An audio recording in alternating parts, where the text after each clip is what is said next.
c'est pas seulement ça, c'est une attractivité des ports. Si demain il n'y a plus un bateau dans le port des Sables d'Olonne, il y aura moins de touristes, il y aura moins d'activités. Donc voilà, il y a beaucoup de zones dans lesquelles il faut travailler. On avait une autre question, c'est par rapport à ce mini-remaniement, ces nouveaux entrants au gouvernement. On peut vous demander à tous les deux, chacun dans votre position, ce que vous en pensez. Si Ou tous les trois, bien sûr. Monsieur Bellamy, pourquoi vous voulez? Toi l'heure, parce que j'ai un petit mot à dire sur. J'ai aucun commentaire sur un non-événement. Voilà, c'est aucun commentaire.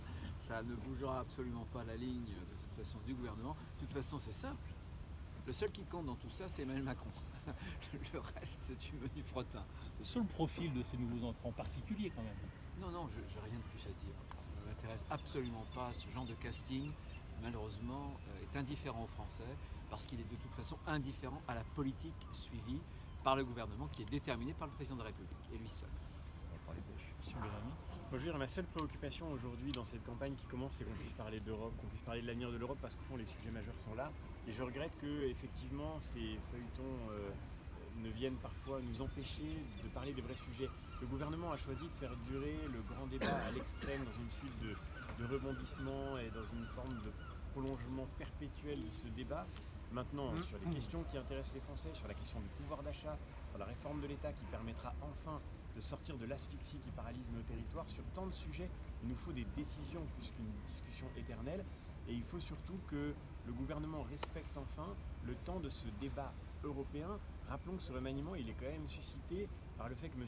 Griveaux a quitté le gouvernement pour s'engager dans le combat pour la mairie de Paris, qui n'a rien à voir avec l'actualité. Je crois que ce n'est pas le meilleur signal à envoyer. Il faut que le gouvernement se mette au travail et qu'il laisse exister le débat européen, parce que c'est ce débat dont nous avons besoin aujourd'hui pour faire les choix structurants, les vrais choix qui attendent notre avenir. Mais vous craignez que le grand débat brouille cette campagne pour les Européens? Je crains malheureusement que ce soit même l'intention du gouvernement, c'est-à-dire qu'au fond, on ne voit pas ce qui pousse M. Macron à dépasser de très loin l'agenda qu'il s'était lui-même fixé. Et aujourd'hui, encore une fois, il y a un rendez-vous européen qui est fondamental. Emmanuel Macron a construit son image autour de l'idée que l'Europe était pour lui un enjeu vital.